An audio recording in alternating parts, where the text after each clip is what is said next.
So just to give everyone a bit of advance warning as well, Die My Love, your new film's out in a couple of weeks. I'm curious at this stage what kind of director you are. Are you the kind of filmmaker who just like lets it go psychologically, or are you going to be haunting the cinemas on opening weekend, like sneaking in to see how the film plays? No, I'm definitely not going to be haunting the cinemas, because you've seen the film so many times, and obviously it's, you know, you want it to go well, and you know, it's out there in the world. I think, you know, once you've done it, and just kind of move on, you know. But I'm still recutting it in my head every night. I'm like, shouldn't have done that. That scene shouldn't have been there, and that's the wrong end. Yeah, but no, I don't mean that literally, by the way. Yeah. Yeah, but it's interesting, because does that process? Because we're going to be watching, obviously, like clips from your body of work. Does that process ever end? I mean, like when we're watching Ratcatcher in a second, are you still going to be thinking?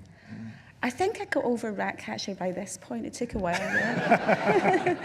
But no, it's weird. You sometimes have strange dreams, because like sometimes in an edit you're a little bit stuck, you know, or you don't quite see it, and then maybe like I'm swimming like 6 months later, and I'm like, what the, you know, I should have thought about that then, you know. It comes to you. But films are very strange beasts. They kind of, you know, they're and Die My Love had loads of scenes that, you know, we shot. I think it was the second biggest amount of scenes ever shot or something like that, and especially in a short period of time. So, you know, there was still, I felt like we could still explore material. So I suppose it's that kind of adage where film's abandoned, you know, it's never finished as abandoned. And I heard Terrence Malick's going back to recut his, like, he's recutting some movie. He needs more time. He needs more time. So, but no, I think that it's done, you know, when it's done, it's done. Yeah. It's funny you mentioned Terrence Malick. I mean, we're here to celebrate you and your films, but I'm curious, which of the films that you would pick out now as the ones that actually started you, you know, when you're sitting there out there in the cinema, which of the films that actually start you on this journey to become a filmmaker, where you think, I don't just love film, I want to make film? Well, I grew up around a lot of Hollywood stuff, really, you know, so it was all like All About Eve and Vertigo, Imitation of Life by Douglas Sirk. My mum watched that about 20 million times. Like, you know, it's a real tearjerker melodrama, but it's great. And you know, Don't Look Now, I saw when I was really young. Shouldn't have been watching it. So sort of like that, that imprinted itself. The images of that really stuck in my mind. So things like that. And then when I went to film school, I started seeing, like, you know, films I'd never seen before. You know, because I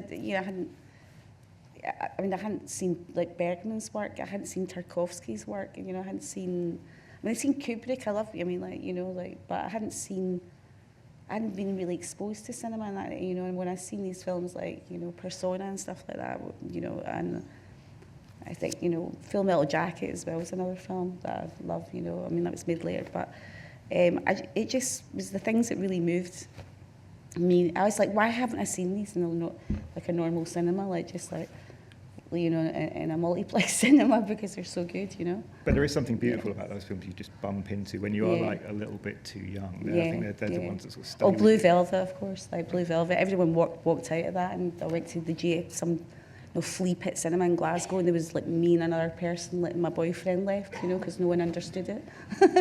Blue Velvet was like a big scandal at the time, right? Now that's the thing, the interesting journey that films make, right? It's a huge scandal, and now it's like this classic. No, totally, yeah. So we've got this kind of weird setup where it's almost like a photo album where we're going to start looking back through your body work. So it is going to be a strange process, right? Like looking at old photographs. Okay, no worries. Yeah. We're going to go back to Ratcatcher. I mean, I guess the easiest way to describe Ratcatcher, if there's anyone who hasn't seen Ratcatcher, you have to go and see Ratcatcher tonight. It's a film about, I suppose you could say it's about two boys in Glasgow in the early 70s. Maybe that's a good way to describe it. Yeah, you need to watch that film. Right. I'm sure everyone has seen it, but just in case. All right, so listen, let's watch Ratcatcher and then continue the chat.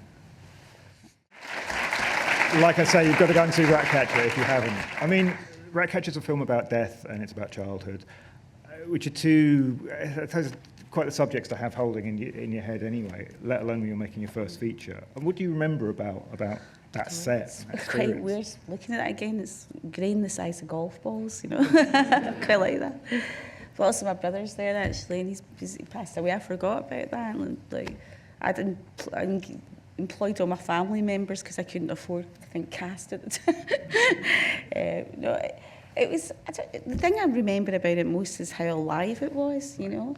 And there was not a lot of rules, you know, like in the same way as there are now, you know.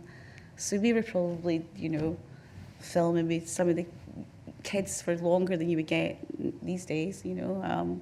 But just the joy of the kids on the set, I mean, but the actual experience of making it was awful for me. Okay. Yeah, because it was my first feature, and I'd like, I worked only in short films at film school.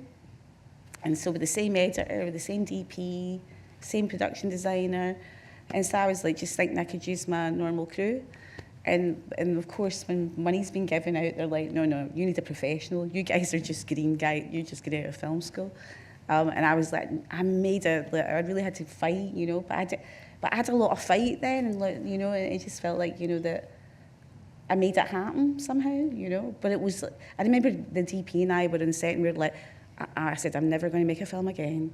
I want it off this set. Please let this end, you know. And the only thing that got me through was playing like cars in the bus with the kids, you know. So it was really tough because the actual professional Glasgow crew were like, who are these bunch of kids? They don't have a clue what they're doing, you know. So, but it's curious because when I rewatched the film, I mean, and this was true 25 years ago as well, there's such confidence to it. And I think one of the reasons it had the impact it had was it felt and you felt as a filmmaker, like just completely fully formed. Like you knew exactly what you were doing, whatever anyone else said.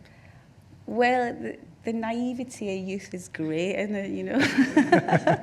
Because I don't think we had a clue what we were doing. You know, we built a canal.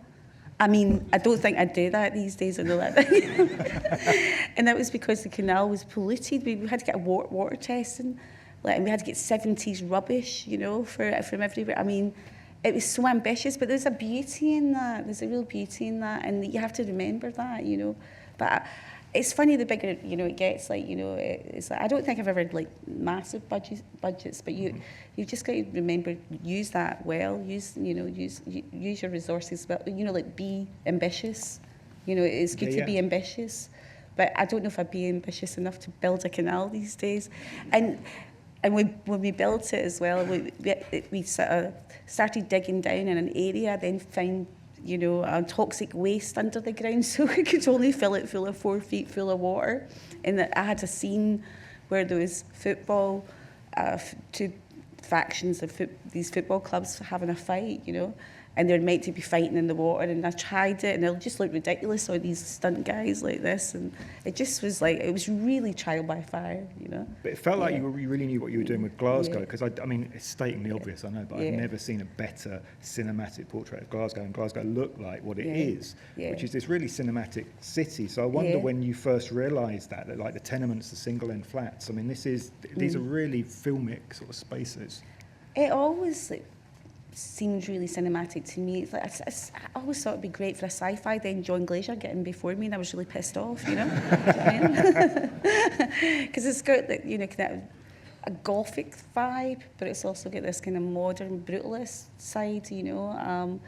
But I think I just met a really great team of people, like friends at the film school, you know. And I think we were still experimenting, still trying things out, and, you know, we're lucky enough to get this amount of money, like a little bit of money. It was enough. It was good. It was good. I mean, it was a feature. It was wild, you know, to get that. And I think at the time, the company I think it was BBC Scotland, and I think Patty came in later, and it was. I think they were more interested in another film, and they thought this is just going to be a piece of shit. So they just kind of left us a bit, and it was great, yeah. And then there's this weird thing happens, which is the response to it is like immediately everybody jumps on those films, and critics jump on it, but then audiences too. You know, everybody sees there's something quite special going on here. Yeah. So how weird was that? And from what you're saying, that must have been quite a vindication as well.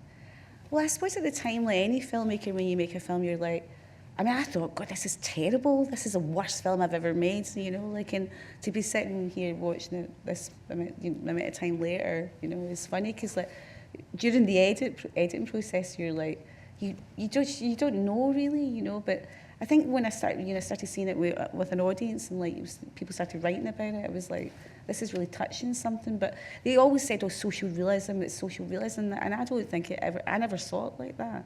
I never ever saw it like that.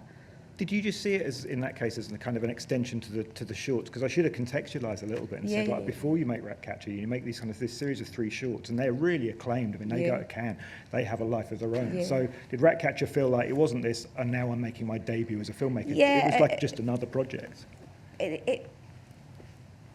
I just was terrified. The longest film I'd made was like about 12 minutes, and it's like no dialogue in it. Like, you know, and then suddenly I'm thrown into this, and I was moving the camera away from the crew because there was too many people. I was like, oh my God, this is freaking me out, you know. So it just was like, it was, but the shorts had been like, these much like more delicate little things, and then this felt like kind of unwieldy, and I didn't, you know, I'll admit to not knowing what I was kind of, or not feeling like I didn't know what I was doing at the time. But I stuck to my guns in a lot of it, you know, and like I did stick to my guns. I was a pain in the ass the whole time to everybody.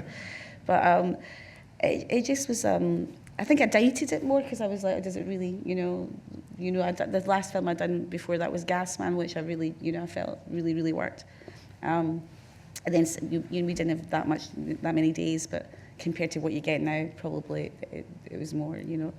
But there was a lot of love in the film, and there was a lot of even the street we shot. We were meant to get an empty street that was going to be demolished, but actually it didn't get demolished, and there was families still living in it, and they said, don't bother bringing rats, there's plenty here, you know, like, and then we had to engage everybody to be like security guards and stuff. It became a community project, so that was kind of wild, you know. But yeah, it was like, I always saw it more in the vein. I mean, I'd seen Bill Douglas's work, you know, my childhood and stuff, but I didn't think about when. I remember there was this brilliant moment where it had come out and it was being reviewed. I think David Bailey, the photographer, was reviewing it on some late night review show, and he was like, "I hate these, you know, posh people who come in and think they can make films about working class places." You know, like, you know, I was like, no, that's my childhood you're talking about, you know. So it was just, it got misinterpreted a lot at the time, but I suppose it's still around, you know. Well, and then it has this life, because Barry Jenkins says there's no moonlight without Ratcatcher. Gary Oldman says literally there's like Apocalypse Now and Badlands and Ratcatcher. Oh my God. I mean, so it's like... That's good company, I'll take that. So it's nice, right? But how much sort of weirdness is that? Because I remember reading that and thinking it's like you've made... It's like you're the Velvet Underground, and you made the first Velvet Underground record, which is like this little art project that then becomes this whole other thing. Yeah, well, it put a lot of pressure on the second film, that's for sure. But I know, it was, I don't know, it just...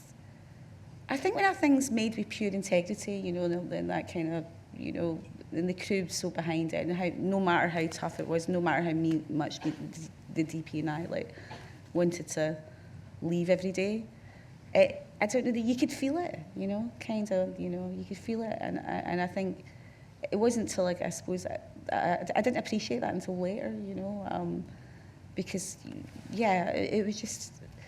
But the hard thing is, like, when you do like an incredibly well-received feature, it's really, you know, it's hard to follow it, you know. It's like you're scripting this conversation perfectly, though, because I was literally just going to say, I mean, you know, then we move on, and I'd like to talk to you about Ratcatcher all day. No, I really want to talk to you about Morvern Callar, because if you haven't seen Ratcatcher, then you need to see that, and if you haven't seen Morvern Callar, you also need to see Morvern Callar, which is a story about, so it's a young woman living in Scotland who lays claim to her dead boyfriend's unpublished novel.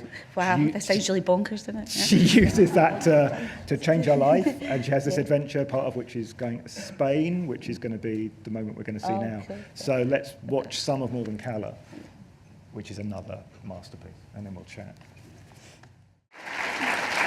Morvern Callar is such a great film. I think this was the first time we met, and I remember you saying there was just something about this story and the idea of the girl from the supermarket who, I mean, she essentially hijacks a story and then hijacks her own life, and just, you know, she's there and then she just goes there. I mean, does that still speak to you now?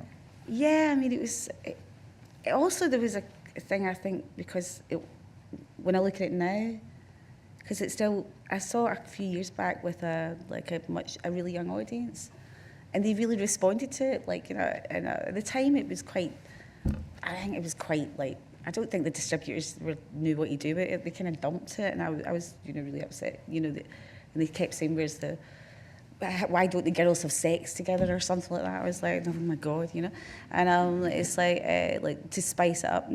But I think it was pre-girls, like kind of female friendship as well, which was quite interesting, you know. Yeah. Like it was a bit ahead of its time, you know, in that respect. But also, it's so bonkers. It's so like a wild ride, you know. And like, this girl like does take this guy's novel. She gets the money. She cuts up. You know? I mean, it's so ludicrous in a way, but it kind of works, you know. Still. You know? And the film has that energy, though. I mean, it feels like in the very best sense, like you're kind of making it up as you go along. But actually, I mean, you know, when you're out there, there's also a discipline to getting the thing made. So it's got this incredible sense of like two things going on at once, because it's like disciplined and bonkers anarchy going on. Is that a good description of what was the set was like? I think so. I mean, actually looking back, it's like I'm smiling more because, like, you know, it's. I mean, it was fun to make that film. I mean, and to work with Samantha Morton, you know, and Kathleen McDermott as well. She'd never done anything before. She was a gentleman's barber, and I don't think she knew who Samantha Morton was, and just this mad chemistry started, and but we had that particular scene with the driver, though. We shot it in this particular film stock, and I swear to God, that guy put a curse in it. We had to shoot it 5 times because every time it got ruined in the processing lab, and we kept having to pay him again and pay him again. And you've just explained exactly what. But I had a kind of mad energy to it, and I saw it as a kind of western of a sort, you know, like she's this lone character, and I co-wrote it actually with one of my best friends who unfortunately passed away, and when she was quite young, and so I don't know, it was anarchy at the time, you know, and it was kind of like really compared to Ratcatcher, it was like, oh my God, you know, like when you do one that, you know, is more in a mold, you know, like people can describe, like, you know, like that feels more classic, I guess, you know.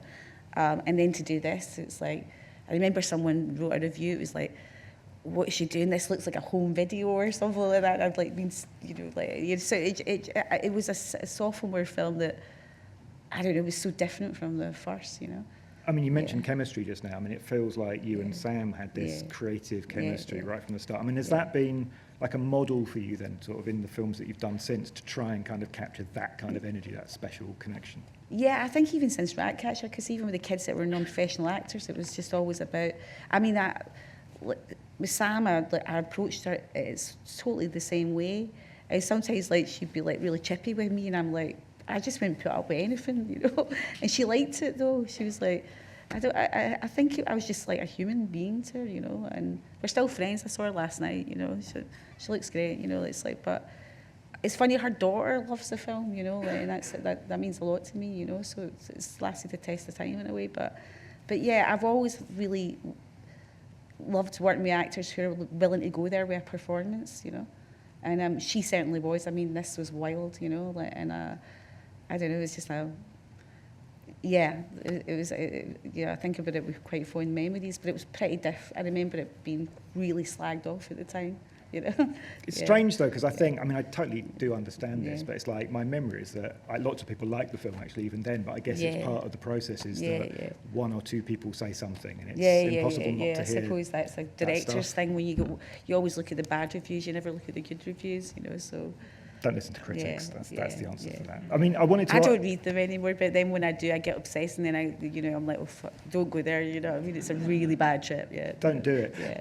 I wanted to ask about the taxi driver though, because it feels like as well as having this relationship with like the stars of the movie, you're always finding space for kind of just interesting people essentially. And I've seen you. It's funny in Q&A situations. I've seen you afterwards, like get talking to people, and something goes in your eyes. You can just see you just get fascinated with somebody, and it felt like. Not just in that scene, it feels like through all of your films, you're always open to just something catching your eye and following it. Yeah, well, that was, when I first went to my first film in America, we need to talk about Kevin. Like, I saw this little guy, I was shooting a Halloween scene, I mean, you know, and he was standing watching it from the side of the road, and it was, he was an amazing looking kid, and I said, well, let's get him in, let's just, you know, and you couldn't do that, you know, so that really frustrated me, but I waited until the union left. I'll probably get fined for this, by the way, yeah. And then I was like, I got him in at the end of the night, and he's in a really good shot with Tilda Swinton. But I always like to look at those other characters that are in the film and make them interesting. Like every peripheral character really interesting too. Look for interesting faces, you know. And this guy, I think, I saw him in the street or something. I was like, wow, man, he's got to be in it, you know. Like so. But then he cursed me and like we had to just give him loads of money. But now he's got this amazing scene. So it's like, I mean, I wonder if that's the photographer in you, because I should have said, I mean, obviously, so even before the shorts, you know, you're working as a photographer, and people always talk about you, I think, as a photographer who then became a filmmaker. I don't know how true that is, but it's hard. I can't really say, but people who knew me when I was at school doing photography were like, oh, you can tell it's your films. But I think it's what you look at, how I look at things. It's like attention to details, or things that are just off a bit, or things that you don't probably would be a bit less expected. You know, like a bit less conventional. But these, to me, get to the heart of what it is to be human. You know, so I mean, I suppose a good example of that is like, in Ratcatcher, I thought, how do you express love, you know? And it's, you know, there's a scene where the mother's always darning her tights because she can't afford to get new stockings. And so she's always got a hole in her tights. And there's one scene where James, the main character, comes in and he keeps trying to pull the, you know, over her toes so it's okay. And I really loved that scene because in so little, it was so economical, it did so much, yeah. So I look at economy as well. That really comes into play when you were never really here. But I think the details of characters can tell you so much. Yeah. And then there's this other side to you, which is Lynne, the writer, and you just queued me up again beautifully with we need to talk about Kevin. So what we're going to do, I'll just give us a few seconds to get queued up. So talk about the music. We're going to shuttle forward to 2011, I think, which is when we need to talk about Kevin comes out. So we'll see a clip from that film and then talk about writing. I think I'd like to dig into that. But it's funny because your images are so powerful and so beautiful. I think people, you know, rightly for the good reasons, get hung up on that and forget maybe that you're also like every single film you've written or co-written. So tell us about that process. Because I mean, are you writing all the time? I'm hoovering a lot, it's interesting because I've been thinking about this lately because I think I might write a book, and I've never tried that before,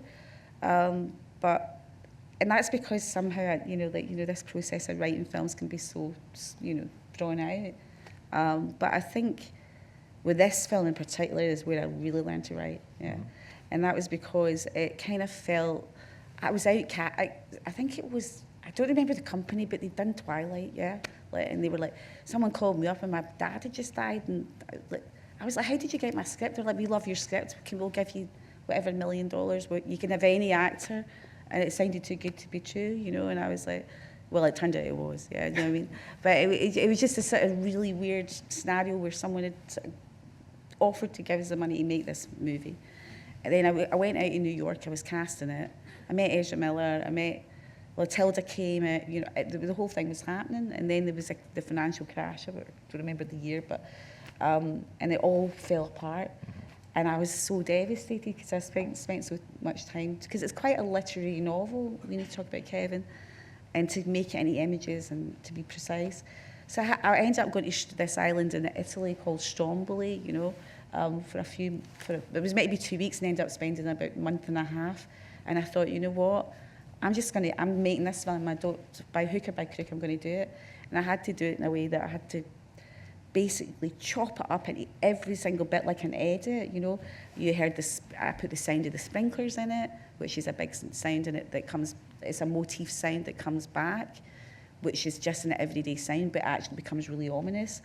And it was like, and it's also non-linear, so it was from A to B to C to D. It was such, sorry, a head fuck. It was really, just totally, honestly, to try and get anything, to try and make this thing work, this beast work, it was really, really hard.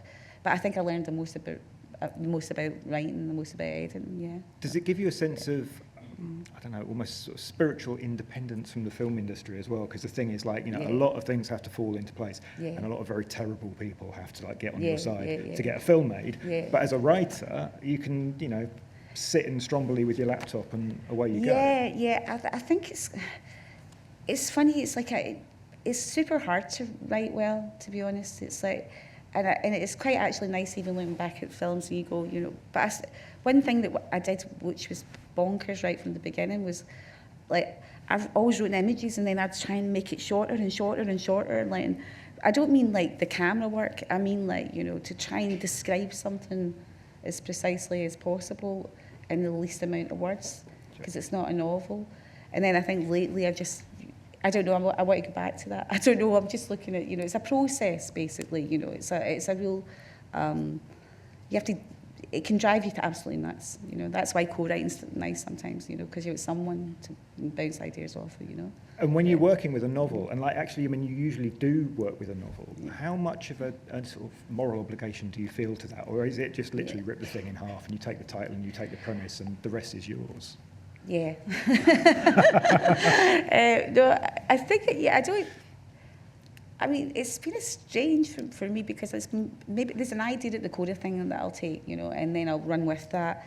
And then so far, strangely, you know, even though I've maybe never shown the scripts to writers or, you know, it's been, the novels are based on, I mean, Lionel Shriver's terrifying. I remember that when she came in to see the film, I was like, oh my God, you know what I mean? She's going to hate this, you know.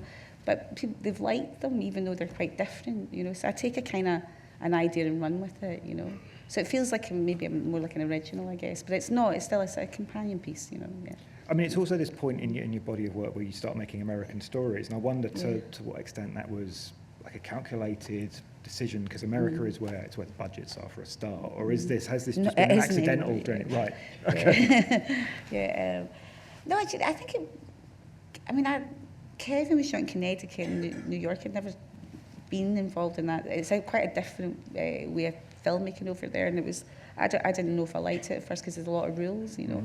But it was just particularly that story, and then after that, You Were Never Really Here came up. I thought, I'm going to do this hard-boiled. I'm going to try this. It was quite different from anything I'd ever done, and so that was just like, you know, I guess I don't think there was a kind of master plan to make American movies, put it that way, but I guess it, you know. So I'll make the next one back.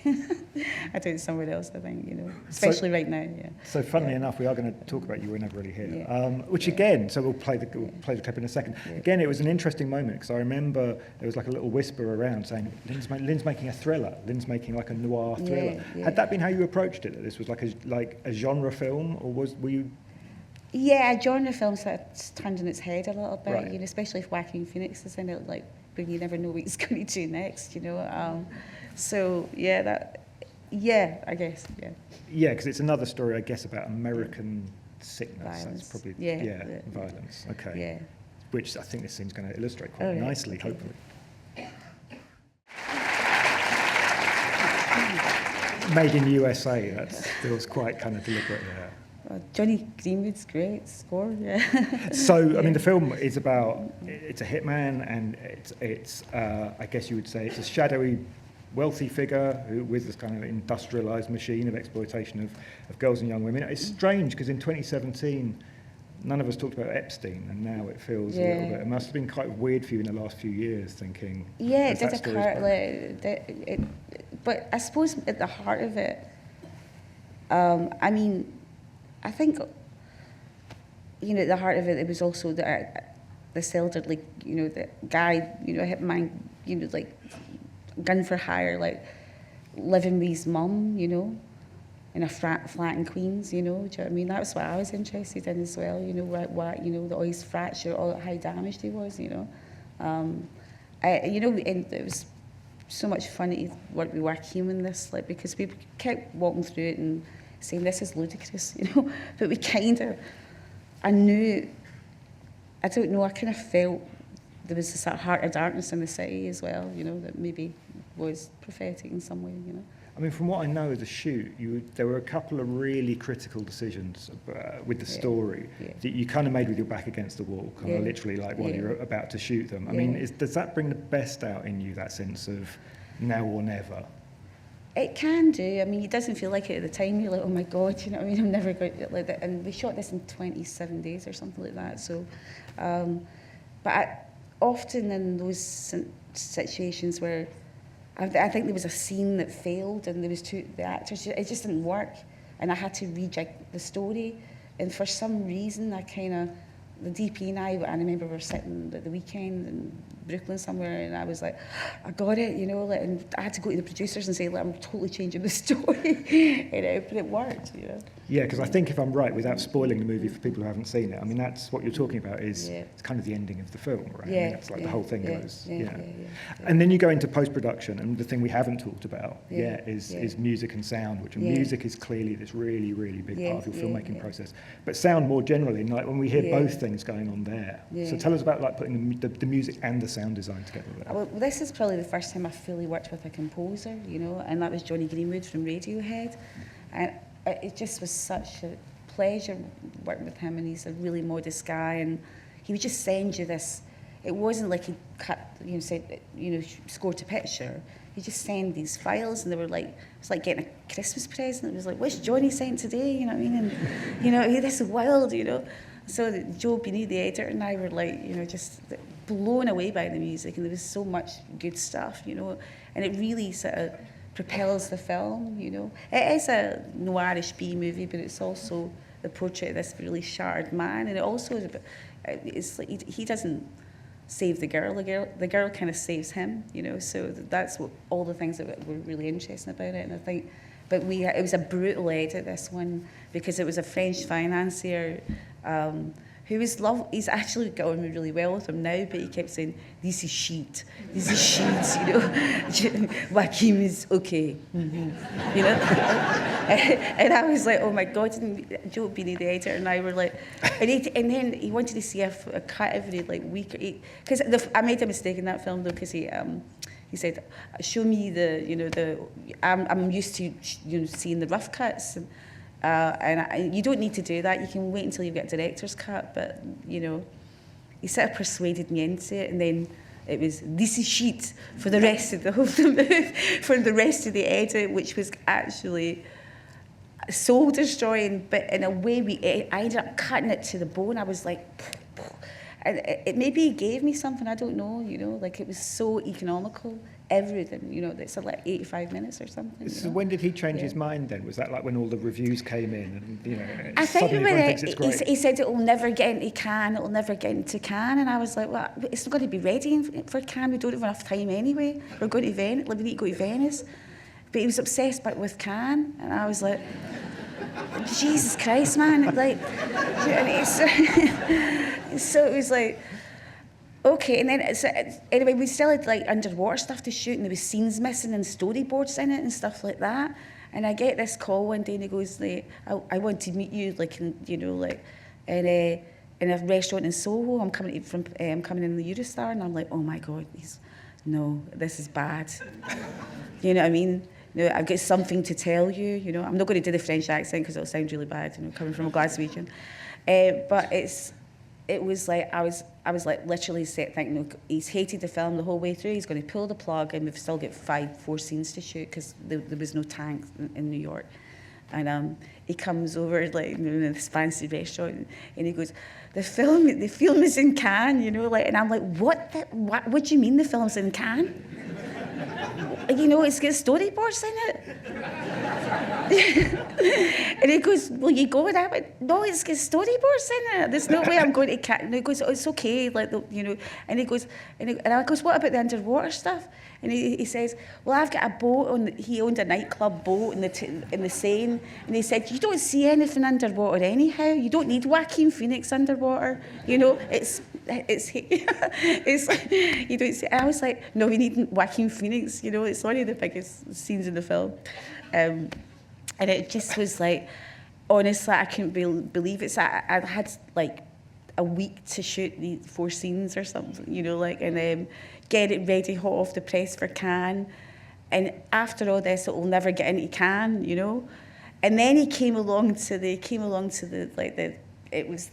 you have to go and show your film in the middle of the night in Cannes to check the sound mix.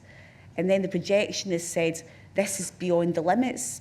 You know, like there was some big sound, boom, boom, boom, you know, that we used in the music, or Johnny and Paul Davis, my sound designer, had used. And So there was a whole furore, and thank God I wasn't there. It was Jim Wilson, the producer there, and they were literally saying they were going to pull the film because it didn't, and we need to get another DCP, you know, blah blah blah, because of this like audio thing. And I think Jim Wilson, the producer, told me at the time that he said to the Pascal, and he's a lovely guy. I shouldn't say his name.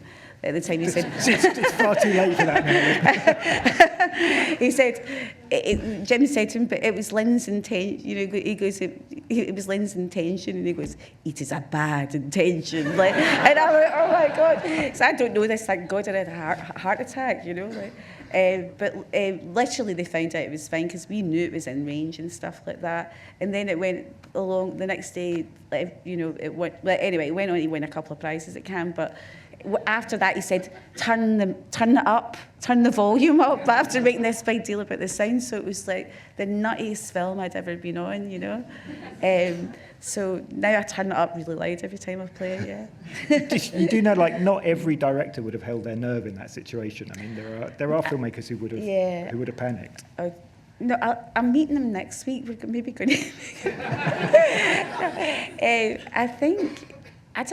Honestly, I nearly had a nervous breakdown. I mean, like, you know, like, it felt like, you know, when you're told that something's bad the whole time, it's really soul-destroying.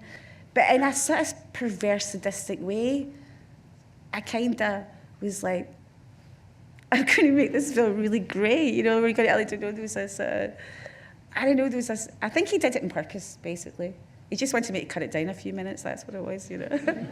But again, you must have known, like, because you were talking about that dynamic with Sam Morton, and again with Joaquin Phoenix, I mean, it feels like you struck something up. And again, for an actor, from the actors that I know, that doesn't happen every day, that they have a director where something kind of special just clicks. Oh, yeah, I mean, he's amazing. Wow, you know, I mean, he's totally terrifying. When I first met him, I was like, oh my God, you know, he's a beast, you know. Like, I think I said something like really stupid, like, are you left-handed or are you right-handed? And he just looked at me like, what the hell are you talking about, you know? And but it was this pre-Joker, this film as well, and it was like, and he'd never played anything like this or anything with guns or anything. We were like, what did I do with a gun? I remember he mumbles the whole time, and I was like, give me the gun, you know, I'll show you what to do, you know. But it was like, and then I was like, oh right, that feels really stupid actually, yeah, I get it, yeah. But no, he's just unbelievably brilliant in the way that, you know, he would just never do the same thing twice, you know, like, and it would just surprise you, you know. And I remember one time we were shooting this kind of upstate, well, it was uptown kind of like seedy brothel kind of place, and like, you know, God, this sounds really bad out this when I put it like that, but and he was walking up some stairs, you know, and he just fell down in the stairs, like, you know, boom, and we're all like, God, and all the people everyone's all running, going, oh, what's happened to Joaquin, you know, and I was like, hold back, you know. Of course, he just tried, he thought, I'll try this out and see if it works, you know. And it was, honestly, at the end of the film, it was so amazing, because it was like, can we just take, you know, I remember it was last night, and like, and he gave me a hard time through the whole film, you know, like, it was hilarious, you know, he just would, like, be like, this is stupid, like, and it just, you know, but in the last night, you know, he was like, should we just keep going and get this with the same crew and make a different film? And I thought, okay, you know what I mean? But I really slagged him off when I heard he was playing Jesus, you know, like, after giving me such a hard time, he was going to play Jesus. So I started calling him Jeebus, like, like Homer Simpson says to Jesus, you know. And I bought him some loaves of bread, like, I got my assistant to buy him, like, some fishes.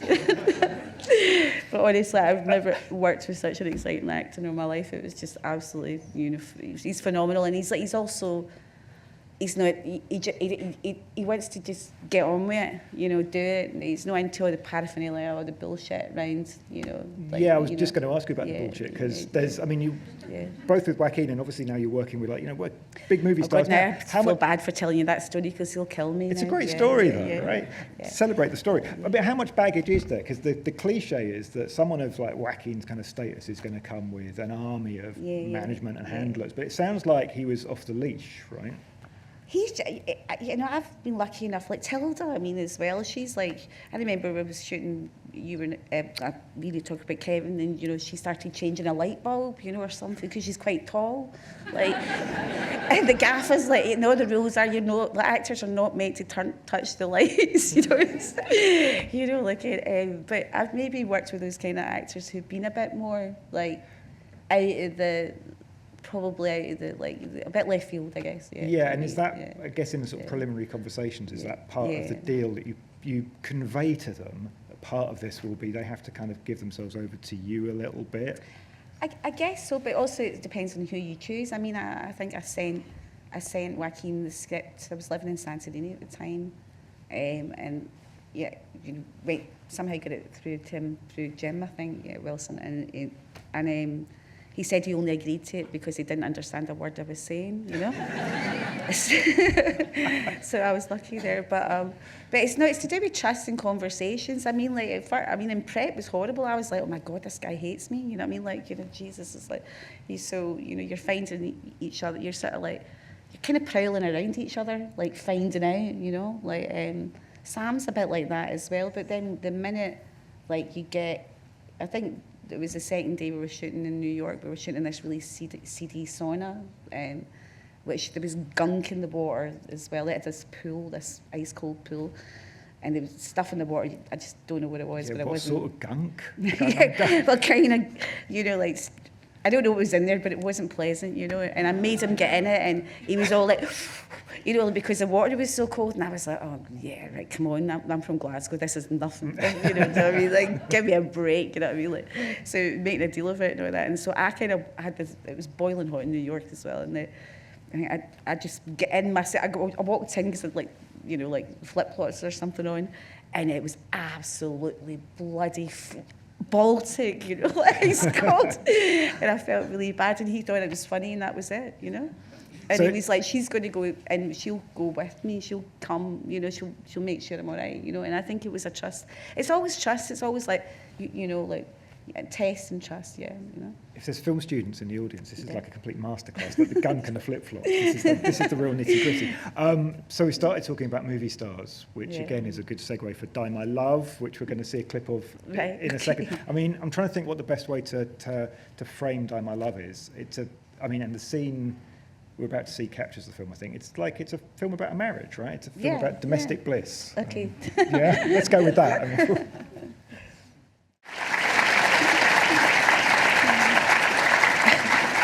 So tell us, how do you start nudging your movie star actors? I'm going to make a rom-com next. Really. Absolutely. But how do you get I really don't want to. How do you get those two to because the film is filled with them being free in the best sense. So how are you getting them to that stage? Because, you know, even though they've signed up to make a Lynne Ramsay film, they're on board. You still need to give them a bit of a... I got them to do dancing lessons together for 2 weeks, you know, like, and act like trees and like, no, I really did get them doing dancing lessons. I really did. What kind of dancing lessons? I told them ballroom, like, you know, cha-cha-cha, and like, you know, like, no, I did. To be honest, it's all about, again, it's a, you know, it's a kind of trust thing. I think they knew what they were in for when they saw the other films, you know, and I think I gave them the space, like, especially in that house, in that location, and I gave a block. What I was doing with the camera was different from some of the stuff I'd done before, so that they could just move with the light, and I liked these two doors that could come in and out and stuff like that, you know. So it was the same kind of process that it always is. It's about kind of, you know, am I going to trust you, you know?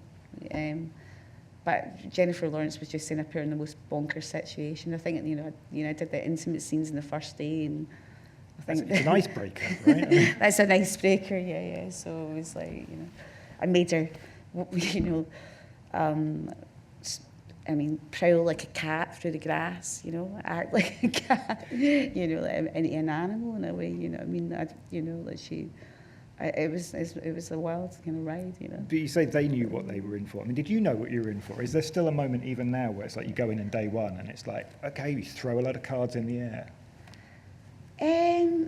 yeah, you don't know. There's always a challenge. There's always something you don't expect, you know.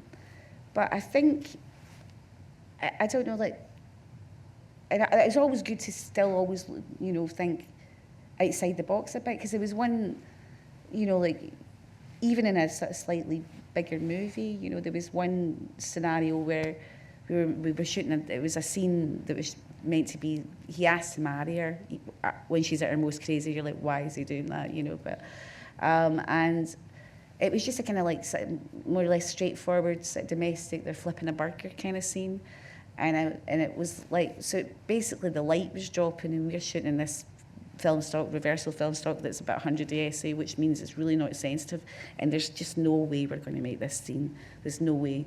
And I'm thinking this is actually important, how we're going to do it. So I'm basically, the DP's line, Seamus McGarvey's line in this field, you know, he's scratching his head as well. I crawl up to him and I'm like, what are we going to do? And we both look at each other and go, this is it. They crawl at each other. He asks to marry her. You know, he gets on her level in this field, and that's how he asks to marry her. They're crawling about in the grass, and it's so beautiful in the end, you know. But I had to run up to Jennifer Lawrence and Robert Pattinson saying, do you know that burger scene we were just about, the flipping the burger scene? Can you just crawl like animals in the grass? Well, yes, and roll around, and that's when you ask to marry her, you know. And they were actually, and we had 10 minutes to do it, and they were actually really cool about it, you know. They were like, are you sure about this? But like, they trusted me, yeah. So, I mean, people are going to hear the film being talked about as a story about postpartum depression, but I mean, it's a love story, right? And a story about love. Yeah. I think, to me, I saw it as a love story because I think it, you know, there's elements that, you know, your life changes when you have a baby and she still loves it. I mean, she's pretty, one of the most interesting things, it's about a really provocative character who does not, I mean, she does the most outrageous things, but he still loves her, you know, but she kind of takes it so to the limit, you know, but it's also about a marriage and she feels a bit invisible, and, you know, I think it's about when there's all that hope when you move into a new house, and there's, you know, like then you know, like they have this wild sex, and then, you know, baby comes, and then she's, you know, he doesn't want to have sex with her anymore, and all the kind of things that happen, and, you know, like in relationships that I think are in the film also, as well as elements of, you know, like the things that have been reported, you know, talked about, you know, so, yeah. All right, well, look, we've come full circle, which is Done My Love and it about to be in cinemas and everybody embracing it, which seems like a good moment to hand over to you guys. So if you have a question for Lynne, my terrible eyes. So a hand went up really quickly right at the back.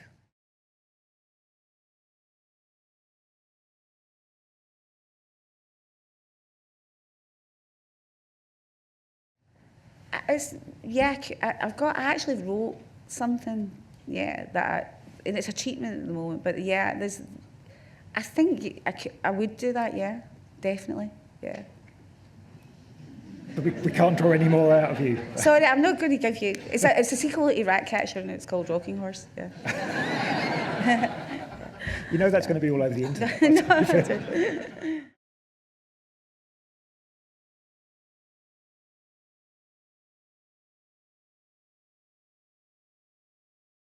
well, I suppose, like, you know, thinking back to something like Ratcatcher, my first feature, you know, the idea of the child wrapping himself in the curtain at the very beginning, you know, that wasn't in the script at first, you know, like, and so I started thinking about the boy in the canal. It's like a shroud, you know, but then I made it funny, you know, like, so I think I suppose, well, that's, you know, sorry, that's too much, you know, but I think,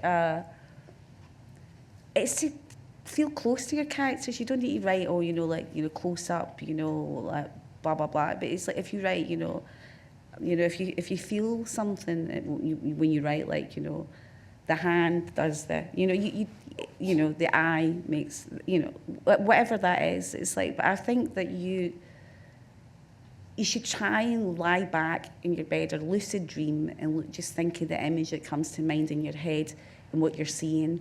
And then dream a little bit and then write it,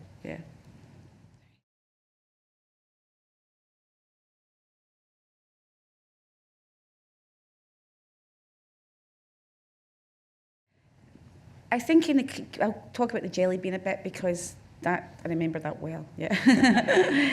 I mean, we shot in that particular instance. We shot in this like pretty, you know, like bog standard space, and it was over a desk, kind of like Joaquin's character talking to, you know, the guy that hires him. And I was like, and I remember at the time I was like, I hate this. It's so, you know, it's so kind of like conventional, and like it felt like I was in a TV film, you know. And I remember Joaquin did something like because I think he's really instinctive, you know, like he felt the same. So he kept taking these jelly beans that some production person put, you know, like, you know, there's a prop person put, you know, there, and chucking them up and putting them in his mouth and stuff like that. And anyway, I get to the edit, you know, and he's doing this stuff, and I'm thinking he's being annoying, but it looks kind of great. I'm like, this is good, you know. At least it's messing it up a bit, you know. So, and so actually, that scene was really hard to cut, and I'd never liked it. So I ended up thinking, do you know what? I need a pickup.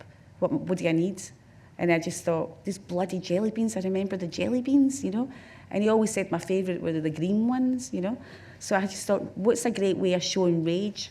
Crush the jelly bean, you know, like as he's getting more and more angry, right? So I don't know, it's like sometimes those details in people, you know, can just say it all, you know. And that jelly bean saved that scene. It really saved the scene. The green jelly bean, yeah.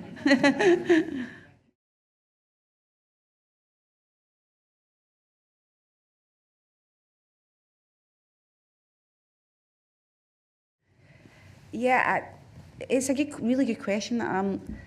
I think I used to be the same, get quite upset, you know, obsessive about it. But it's amazing how little you need to tell you you've jumped ahead or back to something, you know.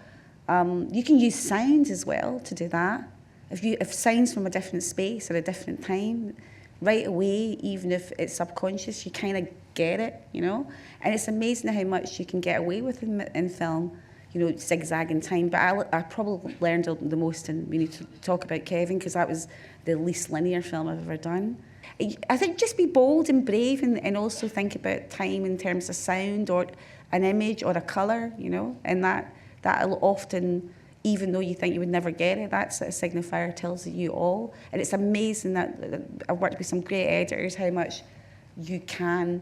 Film is so forgiving, you know, and people will get things, you know, people are smart, yeah.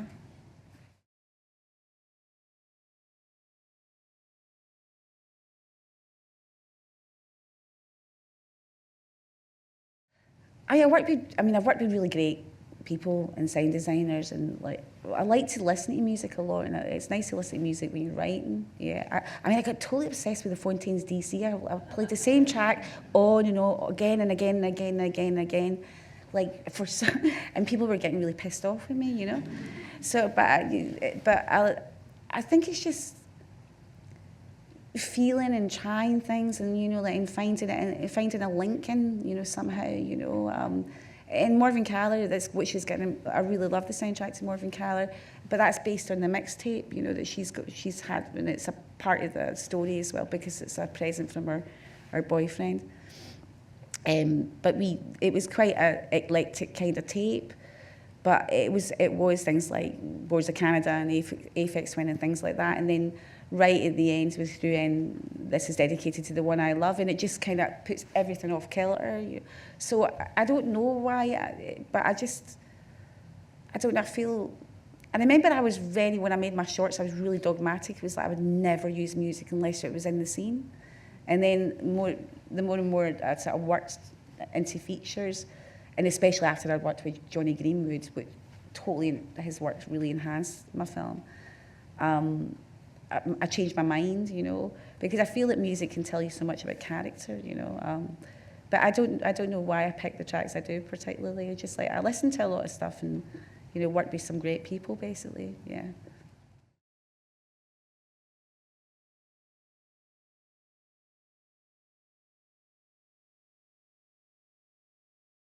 You know, like you never really give up on anything, because like things are like, you know, you realise. And that's when it gets to like, it's good to start thinking about making films in like one space and doing it really well, you know, because I think I was starting to, there was a few projects that kind of got away that were a bit bigger, like they were set, it was ambitious, you know, and you want to be ambitious as a filmmaker, you know, but I remember thinking, I got so depressed one year, like I was like, oh God, like, you know, am I ever going to make another film? And I made a film about a Christmas tree. It was just a Christmas tree decorations, and my family arguing in the background, you know, like it was just an audio, like just objects, yeah, you know. But you can make something on an iPhone. I mean, it's like, I think just using it, you just have to use your imagination, you know.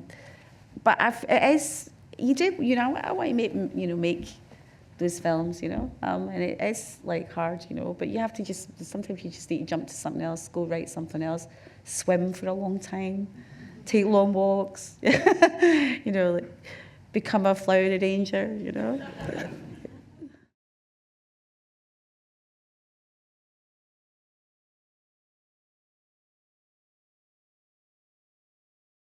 No, that's a good question, and that's maybe why there's been some gaps as well. Because, like you know, you're on a film for quite a long time, but sometimes it's good to take chances and things. Don't get me wrong, you know, like, but it's good to write about what you. It's actually good to see Ratcatcher and look at the sort of different films, like, you know, like, for me as well, you know, you know, just, you know, I think it's good that you're writing what you know. Like, it's good what you write, you know, something close to your heart. But I try and find something close to my heart in every film I'm making, even if it seems, you know, it seems out of the like a hard-boiled, you know, crime movie, or, you know, like a hitman movie, you know, like there's still things that I'll find in it. So, I mean, but good luck. I mean, I hope it's not as terrifying and it's a horrible experience as Ratcatcher. Yeah, yeah, yeah.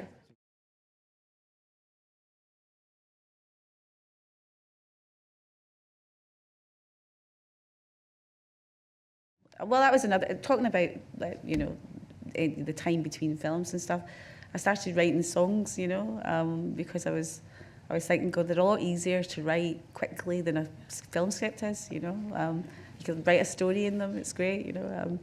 But I just started jamming a bit with a guy that helped us compose this, Time I Love, George Jessica. I always say it wrong. But, and just, I don't know. Anyway, I sang a song in it, yeah.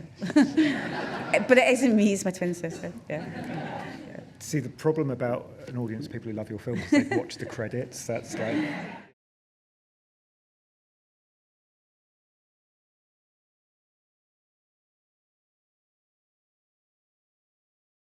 Like, you've got to fight for things. You know, it's not confidence, you know what it is? It's kind of, if I believe in something, I will stick up for it, you know? And you've got to keep that. And sometimes sometimes it's been bits in me where I felt I lost that lately, and I'm like, that makes you sad, you know? So stick up for your films, man. Yeah, so, you know. Thank you so much.